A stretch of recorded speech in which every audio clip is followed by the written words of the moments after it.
జగన్మోహన్ రెడ్డి గారి టైంలో GST number 1లో ఉన్నాం మనము. ఈరోజు ఆంధ్రప్రదేశ్ అందరికంటే లాస్ట్లో మనం ఈరోజు జీఎస్టీ కట్టిన. అందుకని మనకి రావాల్సినటువంటి ఆ పన్నుల డబ్బు మనకి రావట్లేదు కేంద్ర ప్రభుత్వం నుంచి. అందుకే ఎక్కడ పనులు అక్కడ ఆగిపోతున్నాయి. మరి ప్రజలు ఎంత అల్లాడిపోతున్నారు, ప్రజల చేతిలో డబ్బు లేక అవస్థలు పడుతూ ఉన్నారు. ఇంత నిర్వీర్యం చేసినటువంటి అసమర్థ పాలకుడైనటువంటి చంద్రబాబు, అతని కొడుకు ఇద్దరూ కూడా ఒక అధికారాన్ని వాడుకుంటున్నారు, ఆడుకుంటున్నారు. నిజం చెప్పాలంటే అట్లా ఇప్పుడు మీరు నిజంగా విద్యా వ్యవస్థకి మీరు వచ్చిన తర్వాత ఏం చేశారో ఒకసారి చెప్పండి. అమ్మఒడి దగ్గర నుంచే మీ పతనం ప్రారంభమైపోయింది. అదేవిధంగా పిల్లలకి ఆ రోజంతా గోరుముద్ద ఎంత చక్కగా వారం వారం మెను ఇచ్చి దాన్ని పూర్తిగా పిల్లలకి మంచి పోషకాహారాన్ని అందించి పిల్లలు ఆరోగ్యంగా ఆనందంగా చదువుకునేటట్టు, అలాగే మంచి బ్యాగ్స్, షూస్, తర్వాత వాళ్ళకి ట్యాబ్స్, ఇన్ని విధాలు అందించినటువంటి జగన్మోహన్ రెడ్డి గారి ప్రభుత్వం ఈ రోజు మీరు వచ్చాక ట్యాబ్స్ తీసి పడేశారు. నిన్న ఫోన్లో చూపిస్తా ఉన్నాడు ఆయన. అంటే ఈ ఫోన్లో మీరందరూ వచ్చి ఈ ఫోన్లో చూడండి అని. ఏమిటి అసలు ఇదంతా? నవ్వు వస్తూ ఉంది కదా. ఇంత జోకర్స్ ఇంకెక్కడైనా ఉంటారా? పొలిటికల్ జోకర్స్ అంటే ఎవరో కాదు, ఈ తండ్రి కొడుకులే పెద్ద జోకర్స్ లాగా తయారైపోయారు. ప్రజలందరూ కూడా నవ్వుకుంటున్నారు. అయినా వాళ్ళకి తెలియదు, వాళ్ళ తప్పు వాళ్ళకి అర్థం కాదు. ఎందుకంటే వాళ్ళు అదొక ఫోబియా, దాన్ని మేము అంతా అమలు చేస్తూ ఉన్నాము అని వాళ్ళు ఒక ఇల్యూషన్స్, అంటే కొన్ని భ్రమల్లో బతుకుతూ ఉన్నారు వాళ్ళు. ఆ భ్రమల్లో తను చాలా అద్భుతమైన పరిపాలన చేస్తున్నట్టు, ఈ అమరావతి చక్రవర్తి అయినట్టు, తన కొడుకు యువరాజు అయిపోయినట్టు, తన మనముడు కాబోయే రాజు అయిపోయినట్టు, ఇలాంటి ఊహల్లో భ్రమల్లో బ్రతుకుతూ చంద్రబాబు నాయుడు ఆంధ్ర రాష్ట్రాన్ని ఎంత దిగజార్చారంటే పోలీస్ వ్యవస్థను కూడా అంతే పతనం అంచుకు తీసుకుపోయారు. మొన్న చూసా 36వ స్థానానికి. ఇంతకంటే సిగ్గుమాలిందే ఉందా? ఎన్ని అవార్డులు జగన్మోహన్ రెడ్డి గారి టైంలో వచ్చాయండి మనకి. పోలీస్ నంబర్ 1 ఒకసారి కాదు 3 సార్లు అవార్డులు అందుకున్నారు గౌతమ్ సవాంగ్ గారు. అలాంటి పోలీస్ వ్యవస్థ ఈ రోజంతా ఎట్లా తయారైపోయారంటే లంచాలకి అలవాటు పడిపోయారు. మరి వాళ్ళు చేసే తెలుగుదేశం పార్టీ లేదా కూటమి నాయకులందరూ కూడా అందరితో కలిసి వీళ్ళు కూడా భాగస్వాములైపోయారు. పంచుకోవటం, దోచుకోవటం, వీటన్నిటిలో కూడా ఎవరి మీద కేసు పెట్టమంటే కేసు పెట్టడం, తీసుకుపోయి అక్రమం కోర్టు ఎన్నిసార్లు మొట్టికాయలు వేసినా కూడా పోలీస్ వ్యవస్థ తన బాధ్యత పూర్తిగా విస్మరించింది ఇతని ప్రభుత్వంలో. ఇతని అసమర్థతకి ఇది కూడా ఒక పెద్ద నిదర్శనంగా మనం చెప్పుకోవాల్సి ఉంటుంది. అతి దారుణంగా మీరు పిల్లలకి ఏం చేశారు అనేది ఆత్మవిమర్శ ఎప్పుడైనా చేసుకున్నారా? గోరుముద్ద ఎగిరిపోయింది, ట్యాబ్స్ ఎగిరిపోయింది, విద్యా దీవెన ఎగిరిపోయింది. పిల్ల అలాగే నాడు నేడు క్రింద ఇంకా ఆధునీకరించవలసినటువంటి కొన్ని స్కూల్స్ మిగిలిపోయినాయి, అవి వెళ్ళిపోయినాయి. ఇదంతా ఏమీ చేయకుండా, విద్యా వ్యవస్థకు మీరు ఏమీ చేయకుండా అంతా చేశామని చెప్పుకోవటం ఏంటండి? ఈ దరిద్రపు జబ్బు ఏంటండి వీళ్ళకి? అదొక దరిద్రమే, నిజంగా భావదారిద్ర్యం అంటామే.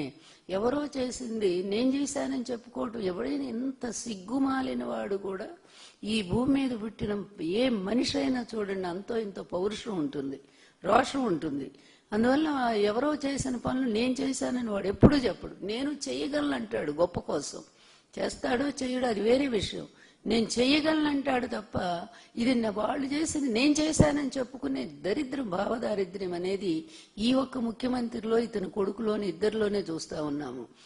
అందువలన ఇంత వెధవ, అసమర్థ, పనికి మాలిన, అరాచక, అవినీతి, అన్యాయమైనటువంటి ఈ పరిపాలన అనేది ప్రజలు నిజంగా దండం పెట్టుకుంటున్నారండి రోజు కూడా. ఎప్పుడు ఈ దరిద్రం వదిలిపోద్ది? మాకు నిజంగా దరిద్రమే పట్టింది. ఇతను వస్తే చాలండి రైతులకు శాపం అయిపోతా ఉంది పాపం. రైతులు ఏ ఒక్కళ్ళు కూడా చూడండి చివరికి అరటి పళ్ళు కూడా రోడ్ల మీద పోసి దారుణంగా ఏడుస్తున్నారు ఆ రైతులు. ఇక్కడ మనం కొనబోతే కేజీ ఎంత ఉందండి? కేజీ 100 రూపాయలు తీసుకుంటున్నారు అరటిపళ్ళు. అంటే దళారుల వ్యవస్థను చేస్తా ఉన్నారు. ఆ దళారుల నుంచి భారీగా కమిషన్లేమో ముఖ్యమంత్రికి, ఆయన కొడుక్కి అందుతా ఉన్నాయి, వాళ్ళ ఎమ్మెల్యేలకి, మినిస్టర్లకి. ఈ విధంగా ఇక్కడుండే రైతు, తర్వాత కొనుగోలుదారులు, వీళ్ళిద్దరూ కూడా నష్టపోతా ఉన్నారు. ఈ విధంగా ఏదైనా చూడండి, మొదటి నుంచి పొగాకు దగ్గర నుంచి, మిర్చి దగ్గర నుంచి అసలు దేనికి ధరలు లేవు. ఆ రోజు జగన్మోహన్ రెడ్డి గారు ఉన్నప్పుడు అరటిపళ్ళు ఎగుమతి కూడా జరిగిందండి విదేశాలకి. అంత స్థాయిలో రైతులను ఆదుకున్నాడు. ధరల స్థిరీకరణ అది లేదు, మనీ లేదు. అదేవిధంగా మన రైతు భరోసా కేంద్రాలు, ఆర్బీకే సెంటర్లు పోయినాయి. నాణ్యమైన విత్తనాలు లేవు, ఏమి ఎరువులు లేవు. రైతుల పరిస్థితి ఘోరంగా ఉంది. మిగిలిన అన్ని రంగాలు అంతే ఉన్నాయి. చాలా దారుణంగా ఉన్నటువంటి ఈ పరిపాలన, ఇది పాడుగాను ఎప్పుడు మాకు వదిలిపోతుందో. ఈ దరిద్ర పాదం అడుగుపెట్టిన ఆంధ్రప్రదేశ్లో అతివృష్టి లేదా అనావృష్టి, ఇప్పుడు అతివృష్టి వచ్చి పంట చేతికొచ్చే సమయానికి భారీగా వర్షాలు కురవటం, ఆ పంట కాస్త మునిగిపోవటం. దానికి ఏమైనా ఇతను హెల్ప్ చేస్తాడా? కేంద్రాన్ని అడిగి, ఇప్పుడు ఇది కూటమి ప్రభుత్వమే కదా, కేంద్రం మీరేం చెప్తే అది వినరా? మీరు వెళ్లి రైతులకు రావాల్సినటువంటి న్యాయంగా వాళ్ళకి ఇవ్వాల్సిన నష్టపరిహారాన్ని మీరు అందించరా?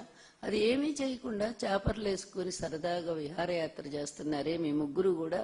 మీకు అసలు మనస్సు అనేది ఒక్కసారి ఆలోచించండి. మీ ముగ్గురు చెప్తున్నా నేను, ఒక్కసారి ఆలోచించండి. మనం ఏం చేస్తున్నాం? ప్రజలు నమ్మి మనకి అధికారాన్ని ఇచ్చారు, కానీ వీళ్ళకి మనం ఎంత వెన్నుపోటు పొడుస్తున్నాం, ఎంత ద్రోహం చేస్తున్నాం, వీళ్ళకి ఏ ఒక్క విషయంలోనైనా న్యాయం చేయగలిగామా అనేది వీళ్ళకి మనసు లేదు, పాడు లేదు.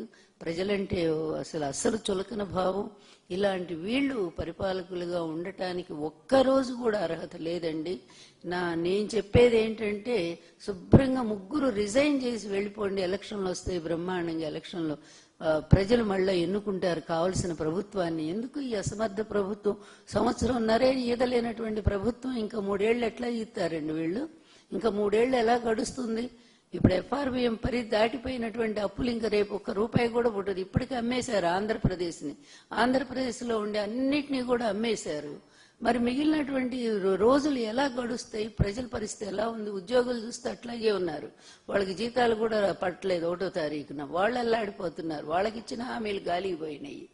ఇలా ఎవరిని చూసినా, అటు చూస్తే కేంద్ర మినిస్టర్ గొప్పగా ఇచ్చుకున్నారు కేంద్ర విమానయాన శాఖ. ఈ రోజు చూస్తే ప్రయాణికులు ఎలా తిడుతున్నారో ఒక్కసారి చూడండి.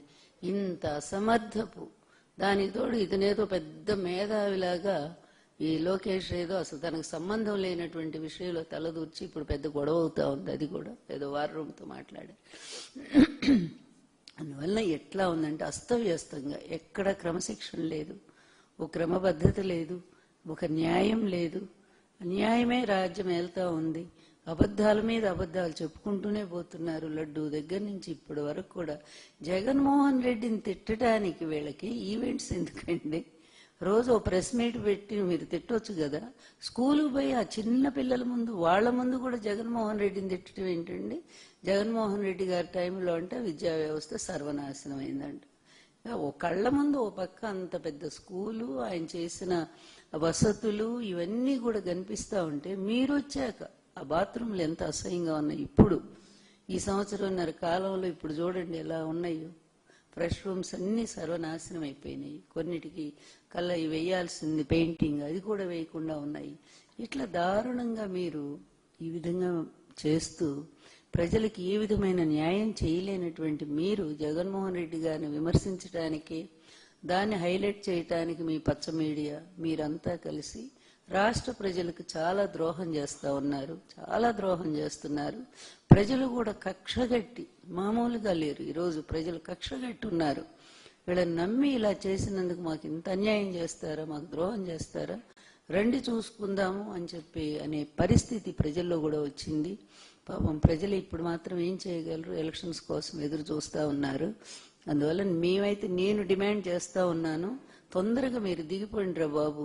మీరుంటే ఈ రాష్ట్రం ఆంధ్రప్రదేశ్ ఇంకా సర్వనాశనం అయిపోతుంది. మీ ముగ్గురు రిజైన్ చేస్తే ఆంధ్రప్రదేశ్ పాలు పోసినట్టు అవుతుంది. ఎలక్షన్లు వస్తాయి, చక్కగా జగన్మోహన్ రెడ్డి గారు మళ్ళా వస్తారు. భారత రాజ్యాంగం రచించినటువంటి అంబేద్కర్ గారి ఆశయాల్ని కంప్లీట్గా అమలు చేసిన ఏకైక వ్యక్తి ఎవరంటే జగన్మోహన్ రెడ్డి గారే ఆంధ్ర రాష్ట్రంలో. అలాంటి మళ్ళీ ఆశయాలు కలిగినటువంటి వ్యక్తి, నిజాయితీ పరుడు, విశ్వాసం ఉన్నవాడు, ప్రజల పట్ల అంకిత భావం ఉన్నవాడు, పేద బడుగు వర్గాలను పైకి తీసుకురావాలనే మంచి సంకల్పం ఉన్న వ్యక్తి. ఆయన బాగు చేస్తారు తప్ప ఆంధ్రప్రదేశ్ని, ఆయనకున్న విజనరీ నీకెక్కడుంది? ఎవరో విజనరీ అంటే ఆ పదాన్ని అది కూడా దొంగిలించటమే. దురదృష్టం ఏంటంటే ఆ విజనరీ పదం లండన్లోనే ఇంగ్లాండ్ ఎవరో మాట్లాడితే ఆ పదాన్ని కూడా దొంగిలించి తెచ్చుకున్నారు. వీళ్ళ దౌర్భాగ్య పరిస్థితి అంత ఘోరంగా ఉంది. సొంతం తెలివితేటలు లేవు, ఒకటి వాళ్ళ ఆశయం. అవినీతిలో డబ్బు ఎన్ని వేల కోట్లు లక్షల కోట్లు ఎలా సంపాదించగలం, ఆ ఒక్క ఏం తప్ప తండ్రి కొడుకులకి ఏం చేస్తారు? కట్టుకుపోతారా రేపు పోయేటప్పుడు? ఇదంతా మూట కట్టుకొని ఏమైనా అప్పుడేమైనా స్పెషల్ ఫ్లైట్లు ఎన్ని చేపర్లు పెట్టుకొని వెళ్తారయ్యా పైకి వెళ్ళేటప్పుడు? ఇట్లాంటి దౌర్భాగ్య పరిస్థితిలో రాష్ట్రాన్ని ముంచినటువంటి ఈ ముగ్గురు త్వరగా రిజైన్ చేసి వెళ్ళిపోతే బాగుంటుందని చెప్పిన